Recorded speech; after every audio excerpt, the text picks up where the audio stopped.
भद्रवा और भलेस कॉन्स्टिट्यूएंसी में सियासत जब गरमाई हुई थी तो हम इन्हीं लोगों के पास आए हुए थे।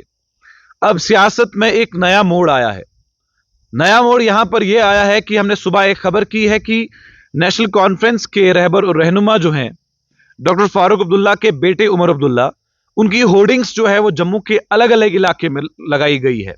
ये किसने लगाई है किसने नहीं, ये अभी तक सामने नहीं आया है। साथ ही साथ ये बात भी उस होर्डिंग्स पर लिखी गई है कि अगर हम सत्ता में होते तो अफजल गुरु को फांसी नहीं होती और उमर अब्दुल्ला 2 सीटों से इलेक्शन लड़ रहे हैं। कहीं ऐसा तो नहीं है कि नेशनल कॉन्फ्रेंस के रहबर जो हैं, रहनुमा जो हैं, वो डर गए हैं इंजीनियर रशीद और सर्जन बरकती की बेटी से। कुछ ऐसे सवालात जो हैं वो मार्केट में चल रहे थे, तो हमने कहा कि क्यों ना डिस्ट्रिक्ट डोडा के national spokes person national conference के जो हैं डोडा के स्पोक्स पर्सन शेख इरशाद लावे, इनसे डायरेक्ट बात की जाए। शेख साहब, जब तक इलेक्शंस चल रहे थे आप भी गरमाए हुए थे, सियासत गरमाई हुई थी। आपको क्या लगता है कि जब 8 अक्टूबर के दिन रिजल्ट सामने आएगा और जिस तरीके से आप प्रचार कर रहे थे, भलेस गए आप चराला गए, आप किलाड़ से लेकर थनाला तक गए, आपको क्या लगता है कि लोग जो हैं वो नेशनल कॉन्फ्रेंस को उन्होंने क्यों वोट किया होगा?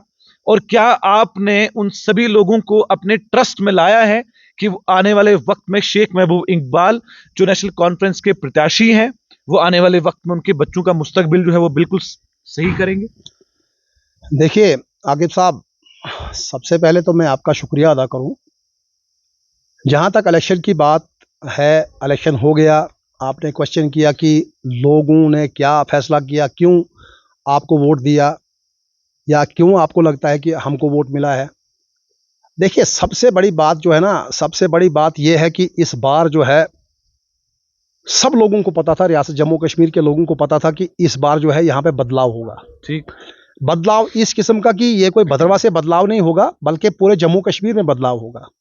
क्यों? क्योंकि बीजेपी की जो सरकार यहाँ पे रही है, बीजेपी ने जो मुंगेरी लाल के सपने यहाँ पे लोगों को दिखाए थे, उसमें वो विफल हो गए, नाकामयाब हो गए। क्योंकि देखिए आकिब साहब, सबसे पहले जो है ना, इंसान को पेट है।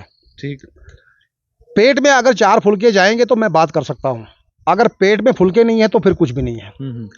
वही बात आ जाती है कि बीजेपी वालों ने जो भी यहाँ पे कहा उस पे वो बिल्कुल नहीं उतरे। अलबत्ता इन्होंने क्या काम किया, इन्होंने हमारा जो है जम्मू कश्मीर का स्टेटस छीना, हमारा दफ़ा 370 छीना, 35A को छीना गया।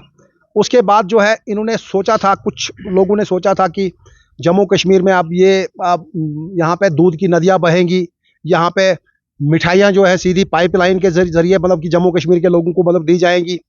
लेकिन ऐसा नहीं हुआ।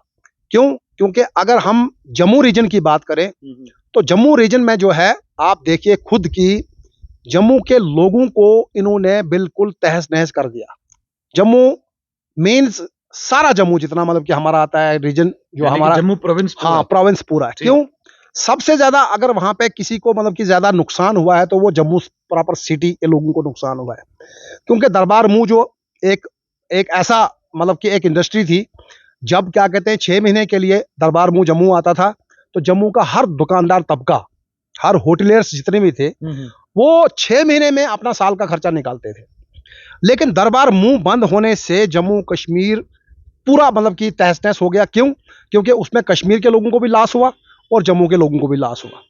उसके साथ साथ आप देखिए लोग एम्प्लॉयमेंट मांगने लगे, लोग फैक्ट्रियां मांगने लगे, तो इन्होंने शराब की दुकानें यहाँ पे खोली। हर गली में, हर नुक्कड़ में उन्होंने कहा कि आप शराब पियो।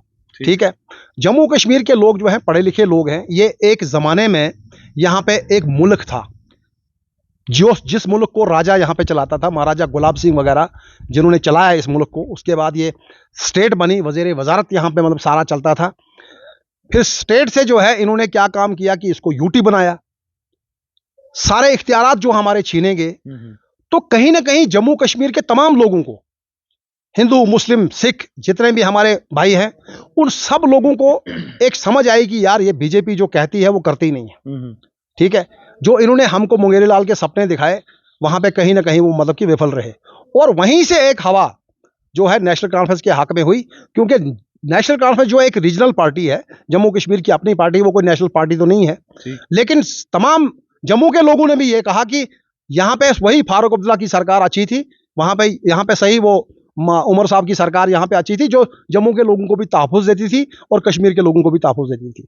तो ये इस लिहाज से हमको लगता है कि इस बार जो है नेशनल कॉन्फ्रेंस की हुकूमत जो बनेगी और इंशाल्लाह जो लोगों का मैंडेट है वो हमारे हक में है। शेख साहब, मुझे ये बताइए कि जम्मू के अंदर नेशनल कॉन्फ्रेंस कितनी सीटें लगभग लेगी? अगर अलायंस की अगर हम बात करें, जो गठबंधन आपने बनाया है जम्मू कश्मीर के अंदर, वो कितना ज्यादा जरूरी था? और इस समय भारतीय जनता पार्टी के बड़े बड़े लीडर्स, हमारे प्रधानमंत्री, गृह मंत्री, हमारे रक्षा मंत्री और उसके बाद national spokesperson JP Nadda ji, वो जम्मू में आए हैं, वो प्रचार कर रहे हैं। तो कहीं ऐसा तो नहीं है कि भारतीय जनता पार्टी जो है वो नेशनल कॉन्फ्रेंस और कांग्रेस के अलायंस से जरा खफा है? और दूसरा सवाल मेरा ये है कि क्या एआईपी और जमात इस्लामी, क्या उसके गठबंधन से नेशनल कॉन्फ्रेंस को कोई असर कश्मीर घाटी में पड़ेगा? देखिए, सबसे पहले जहां तक आपने बीजेपी के जितने भी स्टार प्रचारक हैं जो जम्मू में आए जी, सबसे पहले तो ये लगता है कि ये तमाम लोग जो हैं डर गए हैं। इनको जम्मू कश्मीर की बीजेपी पे भरोसा ही नहीं है, नंबर एक बात ये। दूसरी बात ये चीज़ कि कहीं ना कहीं इनको डर लगा है, इसलिए सारी तमाम सेंट्रल पॉलिटिक्स जो है उन्होंने यहाँ पे मतलब कि सेंट्रल लीडरशिप जो है वो जम्मू में लाई। दूसरी बात, जब ये हुकूमत में थे, यहाँ पे इलेक्शन नहीं था, यहाँ पे जो है एलजी शासन था, अभी भी है। उस वक्त भी जो इनके मतलब प्राइम मिनिस्टर साहब के प्रोग्राम कश्मीर में हुए, जम्मू में हुए, तमाम एम्प्लॉइज जितने भी rural development, forest department, PHE department, जितने भी लोग थे मतलब कि सरकारी लोग थे, उनको जा जाके सिविल वर्दी में बिठा के उन्होंने मतलब कि वहां पे एक गैदरिंग को शो किया। डर लगा है, इसलिए सारी तमाम सेंट्रल पॉलिटिक्स जो है उन्होंने यहाँ पे मतलब कि सेंट्रल लीडरशिप जो है वो जम्मू में लाई। दूसरी बात, जब ये हुकूमत में थे, यहाँ पे इलेक्शन नहीं था, यहाँ पे जो है एलजी शासन था, अभी भी है। उस वक्त भी जो इनके मतलब प्राइम मिनिस्टर साहब के प्रोग्राम कश्मीर में हुए, जम्मू में हुए, तमाम एम्प्लॉइज जितने भी rural development, forest department, PHE department, जितने भी लोग थे मतलब कि सरकारी लोग थे, उनको जा जाके सिविल वर्दी में बिठा के उन्होंने मतलब कि वहां पे एक गैदरिंग को शो किया, एक गैदरिंग दिखाई कि जनाब मोदी साहब के जलसे में इतने लोग थे, फलाने साहब के जलसे में इतने लोग थे। देखिए मेरी बात सुनिए, बेवकूफ नहीं है जम्मू कश्मीर के लोग। जम्मू कश्मीर के लोग एक मतलब कि पढ़ा लिखा तबका है जम्मू कश्मीर में, और ये जम्मू कश्मीर हिंदुस्तान का ताज है, इसको मतलब कि कोई झुटला नहीं सकता है। लेकिन वो चला गया, चाहे मोदी साहब आए, दूसरे साहब आए, तीसरे साहब आए, जम्मू कश्मीर का जो भी मतलब कि वोटर्स है उनको समझ आ गई है कि ये लोग जो हैं ड्यूरिंग इलेक्शन यहाँ पे आएंगे, चार बातें ये कहेंगे, जुमलाबाजी करेंगे, उसके बाद जाएंगे, उसके बाद कोई यहाँ पे नहीं है। जहां तक आपने दूसरी बात ये कही कि अलायंस जो है कितना मतलब कि सक्सेसफुल रहेगा, देखिए मेरी बात सुनिए। सबसे पहले जो है अलायंस हमारे जम्मू कश्मीर में जो हुआ, उसमें हमारा बदकिस्मती से हमारा जो ये चनाब रीजन जो है, यहाँ पे अलायंस जो है फ्रेंडली खेला गया। ठीक, लेकिन फ्रेंडली भी आप ये देखिए कि कांग्रेस के हमारे जो साथी हैं उनको एक चीज ये दिमाग में रखना चाहिए कि फ्रेंडली अगर अलायंस है तो हमारे तो स्टार प्रचारक उमर साहब यहाँ पे पहुंचे, हर जगह वो गए। लेकिन कांग्रेस का जो है आदमी जो है इनका, ना राहुल जी, ना खड़गे साहब, ना प्रियंका जी, ना हमारे वो जो नए अभी सदर बने हैं जम्मू कश्मीर के हमारे जो हैं वो क्या नाम है उनका, करा साहब, ठीक है, तो कौन यहाँ पे आया? तो इसका मतलब ये चीज़ है कि जम्मू कश्मीर में जो हमारा रीजन, जो चनाब रीजन है, यहाँ पे खुली छूट दी थी कांग्रेस ने कि यहाँ पे नेशनल कॉन्फ्रेंस को ही खेलना है। ठीक है, अब रहा ऑल ओवर जो हमारे स्टेट का जो है अलायंस जो है, मुझे पूरी उम्मीद है कि जम्मू में सीटें जो है हमारी अलायंस जो पार्टनर है हमारे, जहाँ पे नेशनल कॉन्फ्रेंस है वहाँ पे नेशनल कॉन्फ्रेंस जीतेगी, और जहाँ पे कांग्रेस के लोग मतलब इस पर लड़ रहे हैं, हमारी नेशनल कॉन्फ्रेंस की जमात उनके साथ बिल्कुल शाना बशाना खड़ी है। और हमें लगता है कि अलायंस जो है, अलायंस बिल्कुल फुल फार्म में आके अपनी सरकार बनाएगा, और हम जम्मू कश्मीर की जितनी भी हमसे हो सकता है हमारी सरकार कोशिश करेगी कि जम्मू कश्मीर के लोगों को राहत दी जाए। जो 10 सालों में इन्होंने हमारा जो है खून निचोड़ा है, हमारी जो हालत खराब की है इन्होंने, उसको मतलब कि ठीक करने में हम किसी हद तक जो है काम करेंगे। आपसे ये जानूंगा कि मान लीजिए नेशनल कॉन्फ्रेंस कश्मीर घाटी में उभर कर सामने आती है, लेकिन जम्मू में कांग्रेस की जगह भारतीय जनता पार्टी आती है, तो क्या नेशनल कॉन्फ्रेंस अलायंस करेगी भारतीय जनता पार्टी? कभी भी नहीं, कभी भी नहीं। मतलब देखिए ना, सीधी सी बात है कि जनाब मैंने आपको पहले भी कहा कि भारतीय जनता पार्टी जो है किसी भी पिक्चर में इस इलेक्शन में नहीं आएगी। ये मैं आपको खुले मतलब दावे के साथ कहना चाहता हूं कि जम्मू कश्मीर में नेशनल कॉन्फ्रेंस 15, ये जो बीजेपी है, भाजपा सॉरी, भाजपा जो है 15 सीट से ऊपर नहीं जाएगी। किधर लगे हैं आप? 15 भी मैं ज्यादा बोल रहा हूं, ये 10 सीट पे सिमट जाएगी। देखिए सर, लोग जो है, लोग परेशान हैं इनसे। इन्होंने कोई काम नहीं किया, इन्होंने पेपर लीक किए हैं, मजदूरी इन्होंने नहीं दी है, दुकानदार परेशान है, यहाँ पे फैक्ट्री वाला परेशान है, यहाँ पे मुलाजिम परेशान है, हर तबका जो है यहाँ पे परेशान है। इन्होंने सिलेंडर दिए, फ्री का सिलेंडर उन्होंने दिया, 1200 रुपए का बोलते हैं भरो जी सिलेंडर। कौन सा गरीब जो है वो सिलेंडर भर सकता है जनाब? मुझे आप इस बात का जवाब दीजिए। नहीं भर सकता है। लोगों को समझ है कि यहाँ पे अगर कोई डेवलपमेंट करा सकता है वो जम्मू कश्मीर में या तो नेशनल कॉन्फ्रेंस यहाँ पे करा सकती है, ठीक है, या सेंटर में अगर कोई मतलब हुकूमत कर सकता है तो वो कांग्रेस कर सकती है। भाजपा का देखिए ग्राफ खत्म हो गया। भाजपा कहते हैं 400 पार, 400 पार, 400 पार, तो कहाँ 400, फिर कहा 370 पार, 370 पार भी नहीं, फिर 240 पे जाके अटके, ठीक है। वो भी जबरदस्ती एडमिनिस्ट्रेशन इनके पास थी, इलेक्शन कमीशन ऑफ इंडिया इनका था, वो जबरदस्ती कुछ सीटें इन्होंने लाके तो 40-50 सीटें इन्होंने बढ़ा के तो 240 आंकड़ा जो इन्होंने पार किया। अब तो ये कुर्सी के मतलब कि एक टांग तो इनकी टूटी हुई है। कभी भी इनकी टांग जो है अगर पलटू राम कहीं पलट गए तो इनका तो मतलब कि कुर्सी गिरने का खतरा है, ठीक है। तो अब हम ये चीज सोच रहे हैं कि इस बार जो है भद्रवा की अगर मैं बात करूं, भद्रवा की बात यहाँ पे मैं दावे के साथ कहता हूं कि इस बार जो है यहाँ पे हमारा लीडर शेख महबूब इकबाल साहब जो है 5000-6000 वोटों से जो है हमारी जीत हो रही है। ये हम दावा करते हैं और बिल्कुल 100% जो है हमने जीत हासिल की है। अब दावे बहुत हैं लेकिन उम्मीदें हैं कि उम्मीद है, जब तक उम्मीद है तब तक ही आप मैदान में हैं। खैर ये बातें तो होती ही रहेंगी। शेख साहब, आखिरी सवाल आपसे, शेख महबूब इकबाल जो उम्मीदवार है नेशनल कॉन्फ्रेंस के, क्या लगता है आपको? भद्रवा में वो रहते हैं, भलेस के भी उन्होंने दौरे किए और भलेस के सबसे बड़ी बात उनके लिए पॉजिटिविटी ये थी कि बुजुर्ग लोग उनके साथ थे, यूथ उनके साथ था।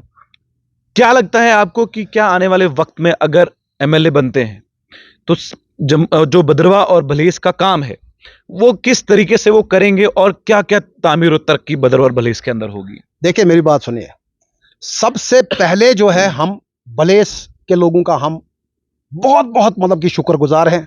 जितना भी हम उनका शुक्रिया अदा करें उतना कम है।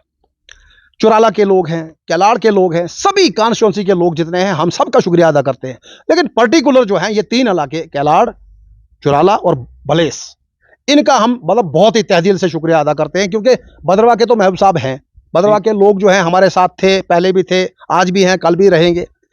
लेकिन भलेस के लोगों ने जो इस बार दिखाया, वहां का जो पढ़ा लिखा तबका है, क्योंकि आज मत है वो भलेस रहा है, बिल्कुल बिल्कुल, आज सारे लोग जो है पढ़े लिखे हैं, चेंज हो गई है, सारे लोग पढ़े लिखे हैं, दिमाग रखते हैं। उन्होंने ये चीज सोची कि भैया अगर हमने अपने एरिया की डेवलपमेंट करानी है, हमने स्कूल, पानी, सड़क, बिजली, एम्प्लॉयमेंट के बारे में अगर सोचना है, अपने यूथ के बारे में हमको अगर सोचना है, तो इस बार हमने एक पढ़े लिखे इंसान को मतलब कि एमएलए बनाना है, ना कि एक अनपढ़ को जो ना कुछ करा ही सके। तो इस बार जो है भलेस के लोगों ने, चुराला के लोगों ने, सब लोगों ने मतलब दावे के साथ कहना चाहता हूं कि जम्मू कश्मीर में नेशनल कॉन्फ्रेंस 15, ये जो बीजेपी है, भाजपा सॉरी, भाजपा जो है 15 सीट से ऊपर नहीं जाएगी। किधर लगे हैं आप? 15 भी मैं ज्यादा बोल रहा हूं, ये 10 सीट पे सिमट जाएगी। देखिए सर, लोग जो है, लोग परेशान हैं इनसे। इन्होंने कोई काम नहीं किया, इन्होंने पेपर लीक किए हैं, मजदूरी इन्होंने नहीं दी है, दुकानदार परेशान है, यहाँ पे फैक्ट्री वाला परेशान है, यहाँ पे मुलाजिम परेशान है, हर तबका जो है यहाँ पे परेशान है। इन्होंने सिलेंडर दिए, फ्री का सिलेंडर उन्होंने दिया, 1200 रुपए का बोलते हैं भरो जी सिलेंडर। कौन सा गरीब जो है वो सिलेंडर भर सकता है जनाब? मुझे आप इस बात का जवाब दीजिए। नहीं भर सकता है। लोगों को समझ है कि यहाँ पे अगर कोई डेवलपमेंट करा सकता है वो जम्मू कश्मीर में या तो नेशनल कॉन्फ्रेंस यहाँ पे करा सकती है, ठीक है, या सेंटर में अगर कोई मतलब हुकूमत कर सकता है तो वो कांग्रेस कर सकती है। भाजपा का देखिए ग्राफ खत्म हो गया। भाजपा कहते हैं 400 पार, 400 पार, 400 पार, तो कहाँ 400, फिर कहा 370 पार, 370 पार भी नहीं, फिर 240 पे जाके अटके, ठीक है। वो भी जबरदस्ती एडमिनिस्ट्रेशन इनके पास थी, इलेक्शन कमीशन ऑफ इंडिया इनका था, वो जबरदस्ती कुछ सीटें इन्होंने लाके तो 40-50 सीटें इन्होंने बढ़ा के तो 240 का आंकड़ा जो इन्होंने पार किया। अब तो ये कुर्सी के मतलब कि एक टांग तो इनकी टूटी हुई है, कभी भी इनकी टांग जो है अगर पलटू राम कहीं पलट गए तो इनका तो मतलब कि कुर्सी गिरने का खतरा है। ठीक है, तो अब हम ये चीज सोच रहे हैं कि इस बार जो है भद्रवा की अगर मैं बात करूं, भद्रवा की बात यहाँ पे मैं दावे के साथ कहता हूं कि इस बार जो है यहाँ पे हमारा लीडर शेख महबूब इकबाल साहब जो है 5,000-6,000 वोटों से जो है हमारी जीत हो रही है। ये हम दावा करते हैं और बिल्कुल 100% जो है हमने जीत हासिल की है। अब दावे बहुत हैं, लेकिन उम्मीदें हैं कि उम्मीद है, जब तक उम्मीद है तब तक ही आप मैदान में हैं। खैर, ये बातें तो होती ही रहेंगी। शेख साहब, आखिरी सवाल आपसे। शेख महबूब इकबाल जो उम्मीदवार है नेशनल कॉन्फ्रेंस के, क्या लगता है आपको? भद्रवा में वो रहते हैं, भलेस के भी उन्होंने दौरे किए, और भलेस के सबसे बड़ी बात उनके लिए पॉजिटिविटी ये थी कि बुजुर्ग लोग उनके साथ थे, यूथ उनके साथ था। क्या लगता है आपको कि क्या आने वाले वक्त में अगर एमएलए बनते हैं तो जो भद्रवा और भलेस का काम है वो किस तरीके से वो करेंगे, और क्या क्या तामीर और तरक्की भद्रवा और भलेस के अंदर होगी? देखिए, मेरी बात सुनिए। सबसे पहले जो है हम भलेस के लोगों का हम बहुत बहुत मतलब कि शुक्रगुजार हैं। जितना भी हम उनका शुक्रिया अदा करें उतना कम है। चुराला के लोग हैं, कैलाड़ के लोग हैं, सभी कॉन्स्टिट्यूंसी के लोग जितने हैं हम सबका शुक्रिया अदा करते हैं। लेकिन पर्टिकुलर जो है ये 3 इलाके कैलाड़, चुराला और भलेस, इनका हम मतलब बहुत ही तहदिल से शुक्रिया अदा करते हैं, क्योंकि भद्रवा के तो महबूब साहब हैं। भद्रवा के लोग जो हैं हमारे साथ थे, पहले भी थे, आज भी हैं, कल भी रहेंगे। लेकिन भलेस के लोगों ने जो इस बार दिखाया, वहां का जो पढ़ा लिखा तबका है, क्योंकि आज मत है वो भलेस रहा है, बिल्कुल बिल्कुल। आज सारे लोग जो है पढ़े लिखे हैं, चेंज हो गई है, सारे लोग पढ़े लिखे हैं, दिमाग रखते हैं।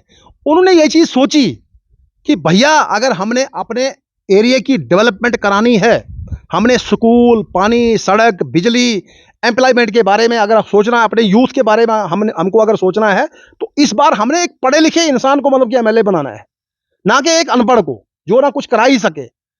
तो इस बार जो है भलेस के लोगों ने, चुराला के लोगों ने, सब लोगों ने मतलब कि हद से ज्यादा बाहर निकल के लोगों ने वोट किया है, और ये इस वोट के लिए जो है हम उनको सलाम करते हैं। तो और पीछे रहा डेवलपमेंट। देखिए, महबूब साहब के दिमाग में ना भलेस है, ना भद्रवा है, ना कैलाड़ है, ना वो है। महबूब साहब के दिमाग में, दिल में एक डेवलपमेंट है। उनके दिल में पूरा नक्शा है, दिमाग में पूरा नक्शा है, विजन जो है उनका है।